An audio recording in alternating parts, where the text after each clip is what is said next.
안녕하세요. 재정형외과 서희수 원장입니다. 오늘 비온 뒤 출연하게 되었는데요. 진료를 보다 보면 환자분들께서 "아이고 서 원장 왜 이렇게 바빠? 얘기 좀 더 해 줘."라고 말씀을 많이 하세요. 그런데 정말 바빠 가지고 이 상담을 들을 시간이 별로 없었거든요.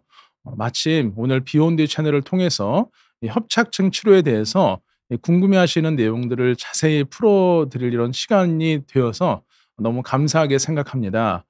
오늘의 주제 바로 이 척추관 협착증 치료 어떻게 해야 될 것인지 환자분들께서 가장 궁금해하시는 질문을 한 일곱 가지 정도로 정리해서 와 봤습니다. 한번 시작을 해 볼게요. 네. 먼저 이 첫 번째로 질문하시는 내용인데요. 이 척추관 협착증은 허리 디스크와 어떻게 다른 병인지, 같은 병인지 어떤 병인지 많이들 궁금해하세요. 먼저 이 환자분들 오셔서 협착증입니다. 이런 치료가 필요하세요 하시면 그게 디스크인가요?" 많이들 물어보시거든요. 어떻게 다른지 한번 말씀을 드릴게요. 허리 디스크를 먼저 살펴보겠습니다. 이 왼쪽 그림에서 보시는 것이 바로 디스크의 해부학적 구조예요. 오른쪽 그림은 안에 이 크림이 잔뜩 들어있는 크림빵입니다. 외국에서는 이 도넛, 크림이 들어있는 도넛의 비유를 하곤 하는데요. 이 디스크 안쪽에는 수액이라고 불리는 말랑말랑한 물질이 들어가 있고요. 이 수액을 감싸고 있는 두꺼운 저렇게 이 회색으로 보이는 섬유균이라는 인대가 있습니다. 즉 내부의 말랑말랑한 물질이 섬유균이라는 두꺼운 인대에서 둘러싸여 있는 것이 바로 정상 디스크 구조예요. 그런데 우리가 지금처럼 제가 나쁜 자세로 이렇게 앞으로 숙이는 자세를 오래 하고 있거나 갑자기 운동하다가 다치는 경우 있잖아요. 이때는 디스크를 감싸고 있는 인대가 찢어지게 됩니다. 오른쪽 그림에서처럼 이 빵에 구멍이 나는 것이죠. 그래서 디스크 내부의 수액이라는 물질이 튀어나와서 신경을 누르는 급성 질환이 바로 허리 디스크, 다른 말로 디스크 탈출증이라고 합니다. 반면에 척추관 협착증은 약간은 달라요. 협착증도 물론 디스크의 퇴행과는 관계가 있거든요. 그런데 급성 질환이 아닙니다. 우리 나이가 들면은 디스크도 퇴행이 되면서 이 뒤로 이렇게 신경이 있는 쪽으로 밀려나게 되고요. 이 뒤쪽의 후관절이라고 불리는 척추 관절도 바디가 굵어지게 됩니다. 그러면서 뒤쪽 항색인대란 인대도 두꺼워지게 되거든요. 위의 그림을 보시면은 정상이고 아래가 협착증 환자분의 그 사진인데요. 위에는 구멍이 뭔가 뻥 뚫려 있지 않습니까? 신경관이 이렇게 구멍이 널찍함치 뚫려 있는데 아래는 아래 사진을 보시면 이 디스크도 튀어나와 있고 뒤쪽의 후관절도 두꺼워지면서 이 구멍이 이렇게 좁아지는 겁니다. 답답하겠죠? 마치 즉 이 협착증은 신경이 지나가는 통로 자체가 좁아지면서 신경의 이 목이 졸리는 증상이다. 이렇게 이해하시면 되겠습니다. 자, 요약을 해 볼게요. 허리 디스크는 신경관 자체는 정상인데 디스크가 급성으로 손상되어서 신경을 탁 자극을 해서 이 통증을 일으키는 병이 되겠고요. 척추관 협착증은 그렇게 급성으로 이루어지는 병이 아니라 나이가 드시면서 노화로 신경관이 좁아져 신경이 압박을 받는 질환이다. 이렇게 이해하시면 충분하겠습니다.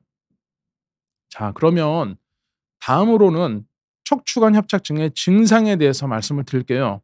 이 환자분들 오셔서 딱 이 진료실 의자에 앉으시잖아요.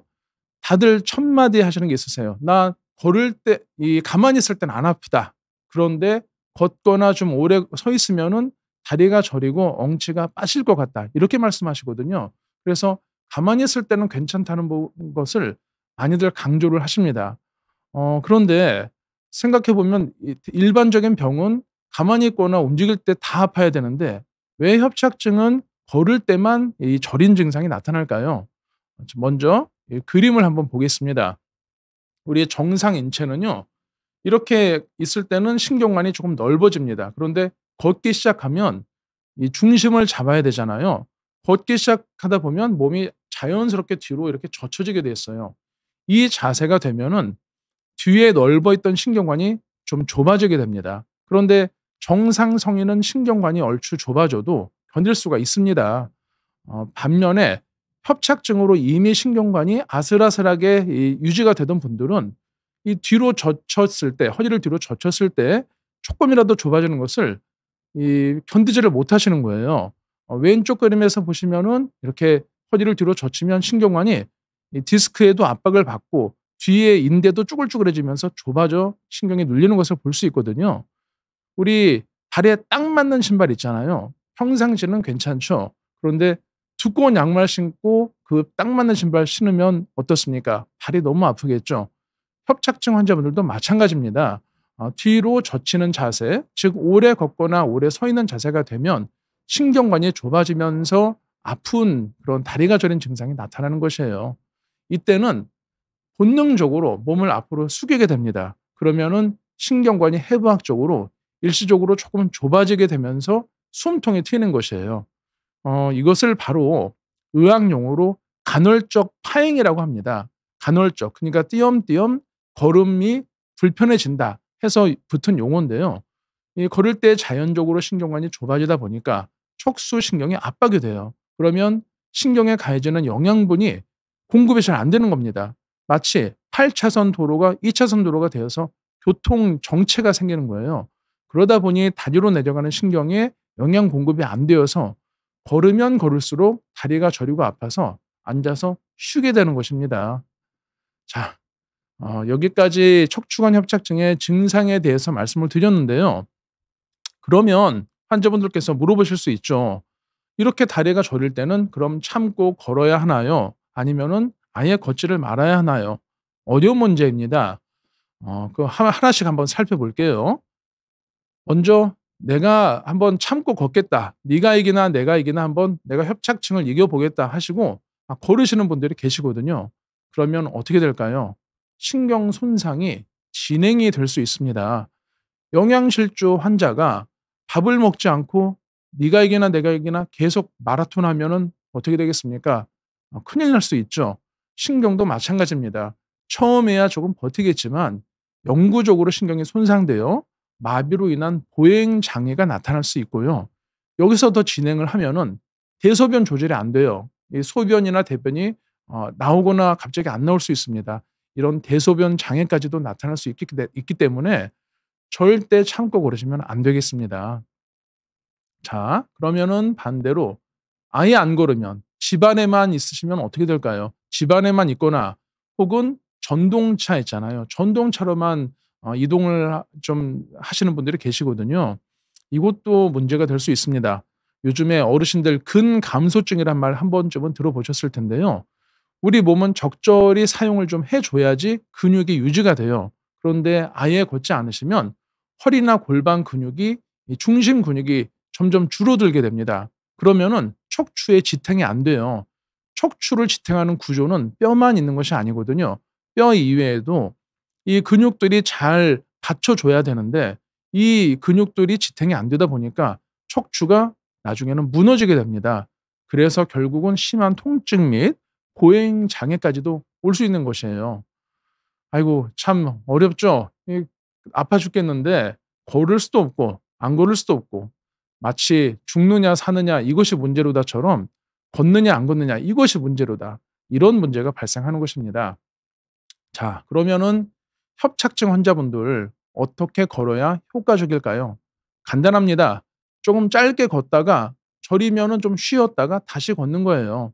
이렇게 좀 걸었다가 쉬었다가를 반복하셔서 나눠서 걷는 것이 핵심 포인트입니다. 너무 안 걸어도 안 되고 적당히 걸어서 증상이 생기기 전까지만 좀 적당히 걸어서 이 근감소증을 예방하는 것이죠. 제가 예를 들어 보겠습니다. 내가 한 10분 걸으니까 좀 다리가 저리고 아프네. 이때는 참지 마시고 잠깐 쉬세요. 한 2-3분 정도 쉬셨다가 다시 걸으시는 겁니다. 이렇게 하루에 한 30분 정도 이상 한 목표를 갖고 걸으시면은 충분히 근감소증을 예방할 수 있거든요. 물론 30분 이상 걸어도 내가 나눠서 30분 걸었는데 아프지 않다. 그럼 1시간, 2시간 총합으로 하루에 총합으로 최소 30분 이상 걸었는데 안 아파. 그러면 나눠서 2시간, 3시간도 충분히 걸으실 수 있겠습니다. 다음 제가 강조드릴 것은 또 걷는 자세예요. 제가 이 평상시에 환자분들께 강조하는 부분이 있습니다. 협착증이든 뭐 디스크든 정상이든 항상 양반 자세를 유지하세요인데요. 옛날 양반들 자세 어떻습니까? 이 사극 드라마 보면 벌써 뒷짐 딱 지고 이 턱을 딱 들잖아요. 그래서 허리를 뒤로 젖힌 상태에서 에헴 하면서 이렇게 걷지 않습니까? 이 허리를 뒤로 살짝 젖히는 자세를 유지하시는 것이 척추 정렬을 올바른 그 S라인으로 만들어 줄 수가 있어요. 그래서 허리 건강에 상당한 도움이 됩니다. 그런데 협착증 환자분들은 예외가 있습니다. 좀 걷다가 계속 내가 뒤로 허리를 젖히면 이 척추 신경관이 아까 좁아진다고 했잖아요. 그럼 이때는 어떻게 해야 되느냐? 계속 양반 자세를 고집하시면 이 신경에 이 나쁜 영향을 줄 수 있습니다. 이때는 조금 우리가 살다가도 조금 힘든 일이 온다. 그러면은 맞서 싸우다가도 좀 소나기 피하는 것처럼 살짝 이렇게 숙여야 될 때 있지 않습니까? 마찬가지입니다. 이 인생이나 이 척추 협착증이나 똑같아요. 걷다가 너무 내가 다리가 저리고 아프다. 그러면은 마트에서 이 카트 미시는 자세 있잖아요. 살짝 앞으로 몸을 숙이세요. 그러면은 일시적으로 이 신경관이 넓어지면서 증상이 완화되는 것을 분명히 경험하실 수 있으실 겁니다. 이런 원리를 응용한 운동법도 있어요. 바로 인사 스트레칭이라는 운동인데요. 우리가 인제 걷다가 이 평상시에 걸을 때는 양반 자세로 이 허리를 꼿꼿하게 하시고 걸으시면 됩니다. 그런데 다리가 저려오기 시작한다. 이 좀 감각이 상하거나 이 하지, 이 엉치나 이쪽으로 좀 무거운 느낌이 오고 벌써 '신호가 온다.'라는 느낌이 드실 때는 일단 멈추시는 것이 중요합니다. 일단 멈추신 다음에 아픈 다리를 뒤로 하고 안 아픈 다리를 앞으로 하셔서 뒷짐진 자세에서 몸을 살짝 이렇게 지금 보시는 것처럼 숙여 주시는 거예요. 한 뭐 90 도까지는 아니래도 보시는 정도 인사 이 큰 절 하는 것처럼 인사하시면 됩니다.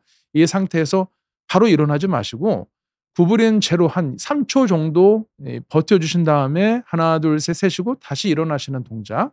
이것을 한 10번 반복하시면 신경관이 넓어지면서 이 영양 공급이 원활하게 되는 겁니다. 이 신경이 막 목이 졸려 가지고 영양 공급이 안 됐었는데 신경관이 넓어지면서 영양이 그쪽으로 내려가니까 다리가 저린 증상이 풀리는 것이에요. 그래서 요약을 하면은 협착증 치료 환자분들도 평상시에는 이 양반 자세를 유지하시되 걸어서 하면서만큼은 조금 인사 스트레칭을 유념하셔라. 이렇게 강조를 드리고 싶습니다. 자, 그러면은 벌써 네 번째 질문입니다. 이 질문이 제일 또 궁금해 하시더라고요. 제가 진료를 보다 보면. 이 막 환자분들 이미 문 열고 진료실 문 열고 들어오실 때 얼굴이 잔뜩 상기되어 있습니다. 이 MRI를 어디서 찍으셔서 딱 가지고 오셨는데 이제 MRI 검사를 해 봤더니 신경관이 꽉 막혔다는 거예요. 그래서 바로 수술이 필요하다고 듣고 인제 막 걱정돼서 오시는 경우가 있거든요. 한번 제가 사진을 한번 보겠습니다. 이 MRI 검사 사진인데요. 왼쪽 오른쪽이 같은 분의 이 MRI 검사인데 이 그림에서 하얗게 보이는 통로가 바로 신경관입니다. 이 신경관이 앞쪽에 디스크로 인해서 딱 막혀 있어요. 오른쪽 그림에서 보시면 제가 요 자리 여기가 하얗게 뻥 뚫려 있어야 되거든요. 요 단면을 갖다가 오른쪽에서 다시 풀어 본 겁니다. 여기가 이렇게 뚫려 있어야 되는데 지금 많이 막혀 있죠. 내 허리가 저렇게 막혀 있다. 좀 심란해지지 않습니까? 빨리 뭔가를 해서 이 수술을 해서 탁 뚫어 줘야지 시원할 것 같잖아요. 그런데 결론은 그렇지 않습니다. 왜 그러냐 하면요. 이 MRI 상에서의 협착의 정도와 증상의 심한 정도가 별로 관계가 없기 때문이에요. 일본의 한 유명 대학병원에서 연구를 해 봤습니다. MRI 상에서 정말 협착이 심한 고도 협착증 환자분들을 다 이 MRI 이 증상을 체크를 해 봤더니 80%가 넘는 환자는 증상이 없더라는 거예요. 이상하지 않습니까? 이 MRI 검사로만 보면은 이분들은 당장 수술을 해야 되는데 80% 이상이나 증상이 없다. 과연 이분들 수술이 필요할까요? 아니겠죠. 또 한 가지는 이 길가에 걸어 다니는 60세 이상 증상이 없는 분들을 무작위로 선별을 해요. 그래서 MRI를 찍었더니 세상에 80% 이상이나 이 중등도 이상의 협착이 발견된 겁니다. 그러면은 이런 만약에 MRI로만으로 수술을 결정한다면 지금 이 시청하시는 60세 이상 분들의 열의 8명 이상은 수술을 해야 된다는 얘기거든요. 말이 되지 않죠. 맞습니다. 이 MRI 상에서 협착의 정도가 증상과 연관관계가 없기 때문에 MRI만으로 이 어떤 수술을 판단하는 것은 상당히 좀 성급한 결정이다라고 말씀드리고 싶은 것이 제 포인트고요. 어 이 수술의 결정은 때문에 MRI 검사만 가지고 하지 않고 초음파로 혈류 상태도 봐야 되고 얼마나 걸을 수 있는지 증상도 봐야 되고 환자분의 나이도 봐야 되고 또 이 환자분이 어느 정도까지 운동을 좀 원하시는지 종합적으로 판단해야 된다고 하버드 대학병원에서 최근에 발표를 하였습니다. 하버드 대학병원에서 한 발표이니만큼 그래도 공신력이 있겠죠. 그래서 다시 한번 제가 말씀을 드리자면 MRI 검사는 구조적인 문제를 확인하는 보조 수단이에요. 즉 치료 방법을 결정하는 절대적인 기준이 아니기 때문에 MRI 상에서 협착이 심하다고 해서 바로 수술하는 것은 아니다. 이것을 말씀드리고 싶습니다. 아유, 벌써 많이 왔네요. 벌써 5번째 질문입니다. 7가지 질문 중에서 5가지 벌써 5번째 질문인데요. 여하튼 그럼에도 불구하고 환자분들께서 수술을 결정하시는 경우가 있습니다. 왜냐하면 내가 너무 아프고 힘들잖아요. 수술의 어떤 두려움, 공포보다도 내가 너무 통증이 심하면 완치하고 싶은 마음이 생기게 됩니다. 그거는 뭐 저도 그럴 것 같아요. 그러면은 꼭 물어보시는 질문이 있죠. 내가 이 정말 이 시간과 비용 있던 위험을 각오하고 수술대 위에 오르면 완치가 되나요? 이렇게 물어보시거든요. 정말 절절하게 좀 그 환자분들의 어떤 고통이 느껴지는 질문인데요. 여기서 제가 "완치가 됩니다." 말씀드리면 너무 좋겠습니다만 사실 그렇지가 않습니다. 왜냐하면 척추관 협착증은 엄밀히 말하면 질병이 아니에요. 바로 노화이기 때문입니다. 우리 혈압이나 당뇨처럼 관리하는 병이지 완치가 되는 병이 아니거든요. 뭐 고혈압, 당뇨, 고지혈증 완치되었다는 얘기 들어보신 적 있으십니까? 마찬가지로 협착증도 자연적인 노화로 인해서 아픈 것이기 때문에 완치되는 병이 아니다고 꼭 말씀드리고 싶어요. 제가 이 말씀을 드리는 이유는 환자분들 "아유 그럼 완치되는 병도 아닌데 너무 실망하시라." 이렇게 말씀드리는 목적이 아닙니다. 이 이유는 수술을 해도 뭐 시술을 해도 어떤 치료를 하든 간에 완치되는 병이 아니기 때문에 성급하게 결정하면 안 된다는 것이에요. 이 수술은 장점도 있지만 분명히 후유증이나 합병증도 저희가 어느 정도 각오는 해야 되는 부분이거든요. 따라서 완치되는 병이 아닌데 완치를 기대해서 수술했다가 후유증이나 합병증이 생기면 너무 의사와 환자 모두 속상하지 않습니까? 그래서 수술은 신중하게 결정하셔라라는 의도에서 말씀을 드리는 겁니다. 이 완치가 안 된다고 실망하지 않으셨으면 좋겠어요. 충분히 관리가 될 수 있거든요. 자, 그렇다면 먼저 이 환자분들께서 또 많이 물어보시는 수술을 한 번씩 살펴보겠습니다. 이런 수술들로 완치가 되는 것은 아니다면 도대체 어떤 후유증이나 부작용이 있길래 수술을 신중하게 결정해야 되는지 바로 이 점을 짚고 넘어가려고 하는데요. 황색인대 절제술이라는 방법이 있습니다. 요즘 많이 하는 수술이에요. 이 황색인대란 것은 척추신경관의 뒤쪽에서 척추뼈를 딱 양쪽에서 잡아주고 있는 아주 두꺼운 인대입니다. 정말 두꺼워요. 이 인대가 인제 나이가 드셔서 협착증이 되면은 디스크 공간이 좁아지자 이렇게 디스크 간격이 좁아지게 되거든요. 그럼 척추뼈와 뼈 사이가 좁아지게 되면서 인대 자체가 두꺼워지는 것이 아니라 쭈글쭈글해집니다. 마치 커튼 이렇게 접는 것처럼 쭈글쭈글해지면서 이 앞에 있는 신경을 누르게 돼요. 그래서 이 협착을 일으킨다고 생각을 하기 때문에 황색인대를 제거하는 수술을 하는 경우가 종종 있거든요. 이 척추 내시경을 통해서요. 그러면은 어떻게 될까요? 오른쪽 그림에서 보시는 것처럼 뒤에서 누르는 인대, 그 접혀 있는 인대를 제거를 하기 때문에 일시적으로 좀 편해지죠. 그런데 이 장기적인 문제가 생깁니다. 바로 이 황색인대는 척추를 지지하는 이 지탱하는 구조물이기 때문이에요. 지탱하는 구조물인데 이게 인제 신경을 누른다고 해서 제거를 한다면 척추가 어떻게 될까요? 불안정해집니다. 점차 이 시간이 지나면서 척추가 흔들흔들해져서 나중에는 이 불안정한 척추를 고정을 해야 되는 유압 수술이 필요할 수 있게 돼요. 이런 빈도가 높기 때문에 황색인대 절제술은 좀 결정을 하시기 전에 조심하셔라. 이렇게 꼭 강조를 드리고 있고요. 또 최근에는 이 인대를 절제한 다음에 인공인대로 인대를 재건해 주는 방법도 종종 사용이 되고 있거든요. 종종은 아니지만 간혹 사용되고 있거든요. 그런데 아직까지는 이 황색인대를 대신해 줄 만한 인공인대가 개발이 되지 않았습니다. 그래서 황색인대는 함부로 절제하거나 재건하는 것은 좀 척추 지탱에 매우 중요한 구조물이기 때문에 신중을 기하셔라 하고 꼭 말씀을 드리고 있습니다. 자, 그러면은 그다음 수술로는 척추 유압 수술을 말씀드릴 수 있는데요. 유압 수술, 바로 뼈와 뼈를 이 나사로 고정을 해서 딱 고정해 주는 겁니다. 그러면서 이 좁아져 있는 신경을 척추 나사로 고정하면서 넓혀줘요. 강제로 넓혀주고 사이에 이 어떤 금속물을 집어넣어서 이 척추뼈가 주저앉지 않도록 강제로 나사로 이렇게 넓혀주는 그런 수술인데요. 이렇게 하면은 이제 좀 확실하게 좀 되는 거 아니냐 말씀을 많이 하세요. 너무 그랬으면 좋겠습니다. 저희가 이런 수술을 하면서도 좀 확실하게 신경관이 넓어지면 좋겠는데요.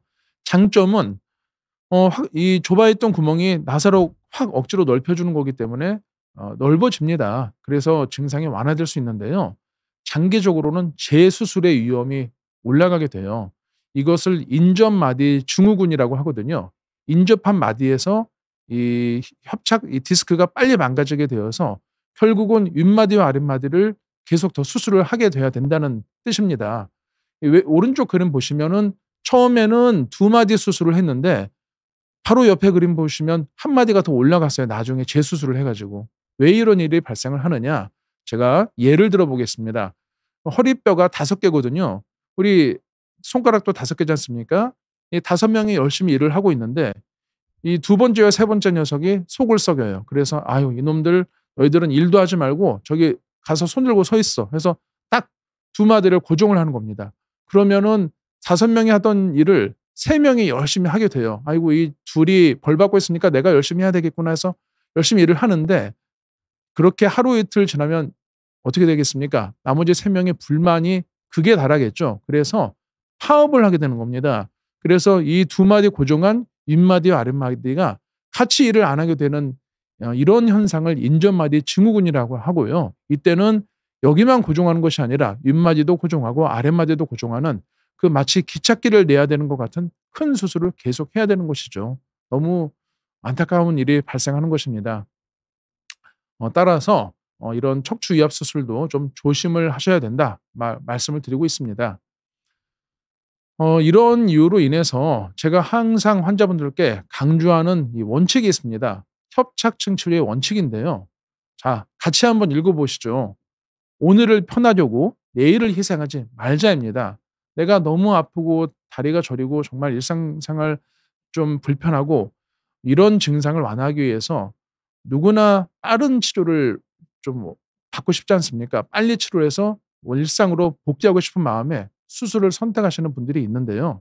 수술 자체가 나쁜다는 뜻이 아닙니다. 필요한 경우는 당연히 수술을 해야 되죠. 그건 저도 마찬가지로 수술을 하고 있습니다. 그런데 이런 수술이 장점도 있지만 분명한 단점도 있기 때문에 오늘을 편하려고 내일을 희생하지 말자. 성급하게 수술을 결정하지 말자는 뜻에서 제가 항상 강조드리는 이 치료의 원칙이 되겠습니다.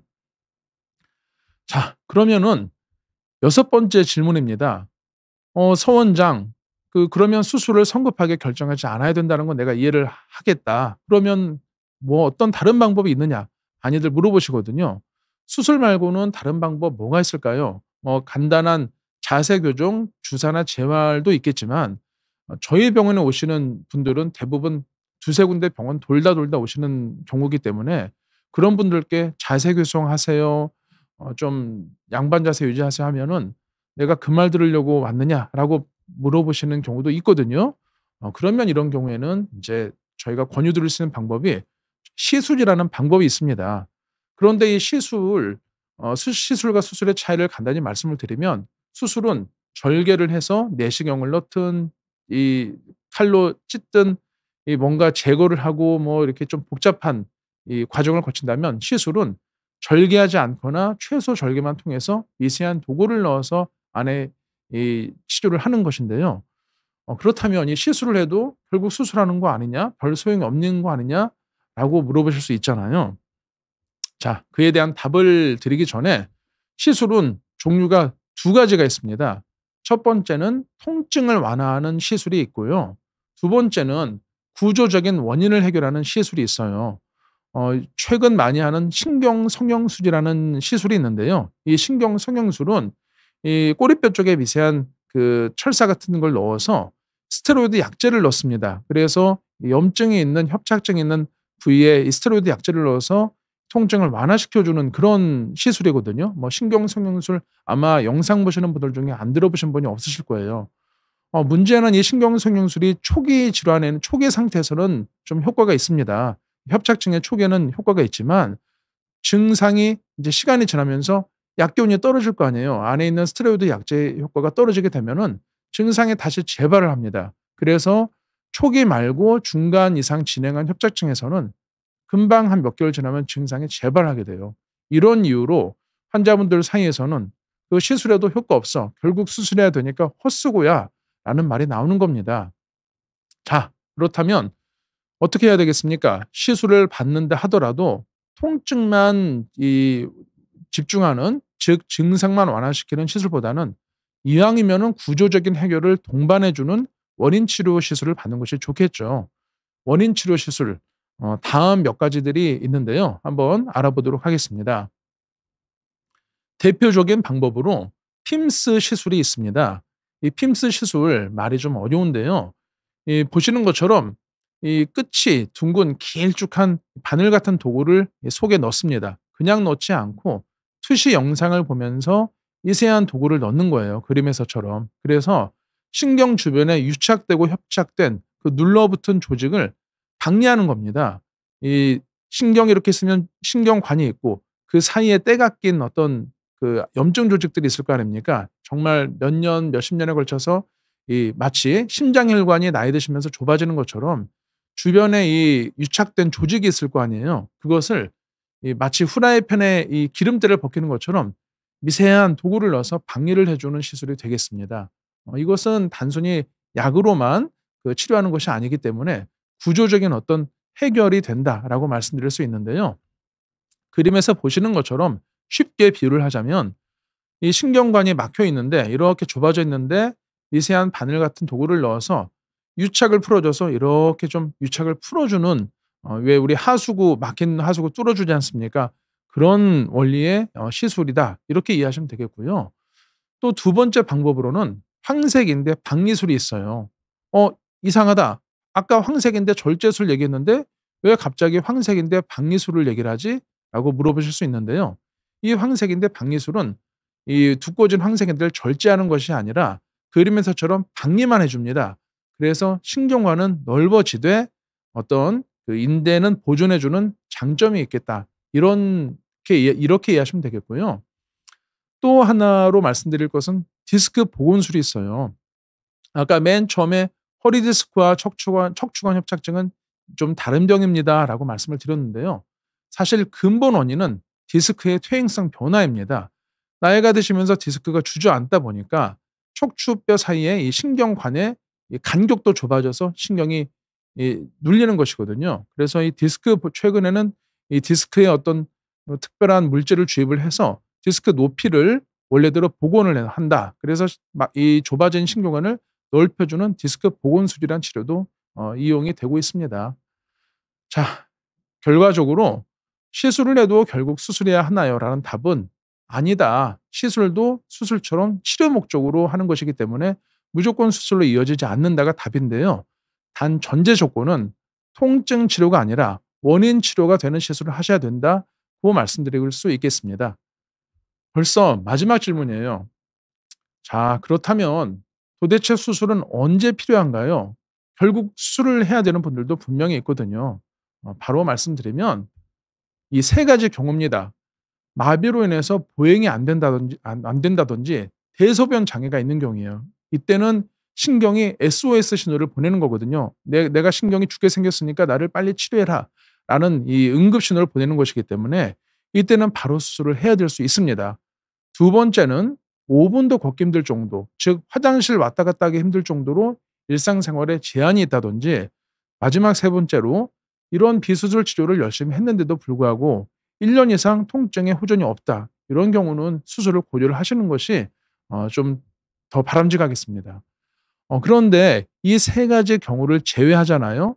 대부분의 협착증은 비수술 치료로 좋아진다는 것이 이 학계의 어떤 정론이에요. 최근에 발표된 이 연구가 있는데요. 척추관 협착증 환자들을 대상으로 아주 대규모 연구를 해 봤습니다. 그래서 수술을 하는 그 그룹과 비수술하는 그룹의 장기적인 결과를 추적 관찰해 봤더니 바로 차이가 없다는 것이에요. 즉 수술을 하나 비수술 치료를 하나 장기적인 임상 결과는 차이가 없기 때문에 앞에 말씀드린 이 응급 상황 세 가지를 제외하고는 먼저 심한 협착증을 하더라도 비수술 치료를 권유를 드리고 있습니다. 자, 오늘의 맺은 말입니다. 벌써 시간이 이렇게 지났는데요. 척추관 협착증 환자, 저희 부모님도 앓고 계셔서 얼마나 고통스러운 병인지 잘 알고 있습니다. 그런데 오늘 말씀드린 이 7가지만 아셔도 절반은 성공하신 거예요.